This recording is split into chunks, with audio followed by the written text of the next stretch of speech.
अब बात करते हैं भारत का जो स्ट्रेटेजिक रूप से काफी महत्वपूर्ण, लेकिन भारत गलती कहां कर रहा है तो अंडमान के एरिया में। देखिए अंडमान निकोबार का हम हिस्ट्री आपको तो पढ़ाया भी है क्लास में कि पहले ये जापान पर अधिकार था, जापान ने सुभाष चंद्र को गिफ्ट में दिया, सुभाष चंद्र ने इसे नाम शहीद एवं स्वराज रखा। पहले अंग्रेज यहाँ सेलुलर जेल बनाए थे जहां काला पानी की सजा सुनाते थे। यहीं पर आपके सेम्पेन जनजाति है, सैडल पीक है, ये सब हम आपको क्लास में बता चुके हैं। लेकिन ये अंडमान निकोबार एरिया काफी महत्वपूर्ण है क्योंकि चाइना चाहता है कि इंडियन नेवी को हिंद महासागर में ही रोक दिया जाए। तो चाइना ने हिंद महासागर में अपनी पनडुब्बियों को पहुंचाना चालू कर दिया है और चाइना ये यहां पर बांग्लादेश और थाईलैंड और खास करके श्रीलंका का हम्बनटोटा बंदरगाह को यूज भी कर सकता है। भारत सरकार को क्या करना चाहिए कि ये अंडमान निकोबार का एरिया पहले तो जापान ने ही गिफ्ट में दिया था, तो जापान और इस साइड में ऑस्ट्रेलिया है और अमेरिका, इसका यहाँ पे ज्वाइंट वेंचर बनाना चाहिए, एक तो ज्वाइंट बेस बनाना चाहिए। हालांकि हमारे यहाँ पर ट्राई जंक्शन है, आर्मी है, एयरफोर्स है, नेवी है, लेकिन ये एरिया काफी हद तक पिछड़ता जा रहा है। आपको पता होगा यहाँ से ही निकलता है आपका मलक्का स्ट्रेट और इस रास्ते से ही चीन का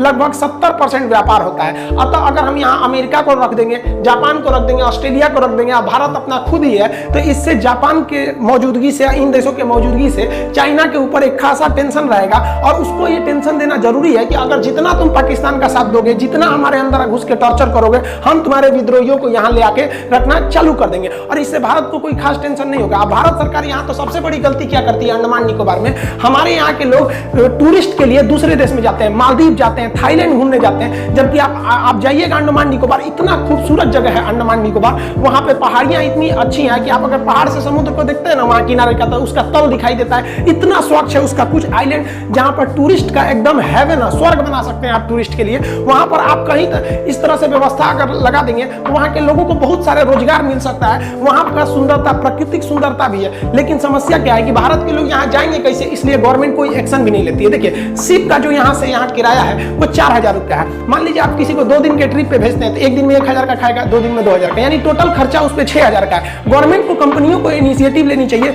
कि भाई जिनको यहाँ से घूमने जाना है आप जाइए, वहां पर घूमने से वो एरिया में टूरिस्ट के बढ़ने से वो एरिया काफी अट्रैक्टिव हो जाता है और दुनिया के भी टूरिस्ट आएंगे तो भारत को काफी ज्यादा इससे रेवेन्यू मिलेगी। यहाँ जाएगा कौन, 6000 रुपये में आपको यहाँ ले जा सकता है। कंपनी को कहिए भाई तुम 10,000 में ले जाओ, 4000 तुम कमीशन रखो, लेकिन हमारे पास कोई साधन ही नहीं है, आप जाइएगा कहां से। इस तरह का कोई बहुत बड़ा प्लेटफॉर्म भी नहीं है। भारत सरकार इस ऐसे मतलब समृद्ध जगह को एकदम खोते जा रही है। हमारे यहाँ जो आइलैंड पे घूमने के लिए लोग जाते हैं, भाई मालदीव जाइए, हमारे यहाँ के हीरो हीरोइन लोग दुबई घूमने जाते हैं, मालदीव समुद्र का किनारा, इससे बेहतर है कहीं समुद्र का किनारा, लेकिन गवर्नमेंट जो है ना इस पर कोई एक्शन नहीं लेती है। अगर यहाँ पे पर्यटक का हम बढ़ावा करेंगे तो ये पूरे ग्लोबल लेवल पर फेमस हो सकता है और यहाँ के लोगों का पूरी तरह से जीवन बदल सकता है, रोजगार मिल सकता है। यहाँ के लोगों का हाल गवर्नमेंट ने क्या कर दिया है आप जरा देखिए। ये है अंडमान निकोबार के लोग, इस तरह से रहते हैं ये बेचारे। ये तीर धनुष से सेंटेलियन लोग जो वहां के हैं वो लोग मछली मार के आज भी खाते हैं, मतलब एकदम रद्द कंडीशन है अंडमान निकोबार का। अभी भी बेचारे वो लोग आदिमानव की जिंदगी जी रहे हैं, जबकि यहाँ पर इतना बेहतरीन संसाधन है टूरिस्ट का,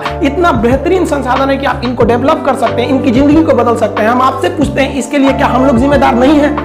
आखिर इनके हालत के लिए कौन जिम्मेदार है? क्या हमारे देश के नहीं है? आप बताइएगा, आप कहिएगा यहाँ पे, आपके साथ इनका फोटो लगाया जाए कि ये भी हिंदुस्तानी है, आप भी हिंदुस्तानी है। सोचिए हिंदुस्तान के अंदर कितना भेदभाव होता है। यहाँ पर हमको टूरिस्ट स्पॉट बनाना चाहिए, लेकिन गवर्नमेंट नहीं करती है। अब कौन समझाएगा गवर्नमेंट को? हमको पढ़ाया जाता है ना कि भारत सोने की चिड़िया थी। अरे भाई भारत सोने की चिड़िया है अभी भी, आपको केवल उसको तराशने की जरूरत है। लेकिन आप लोगों ने क्या किया, इस सोने की चिड़िया पर जंग लगा के रख दिया है। आपको इस सोच से हटना पड़ेगा, नहीं तो आप अपने नीतियों की वजह से इतने पीछे चले जाएंगे कि दूसरे किसी को आपको पीछे करने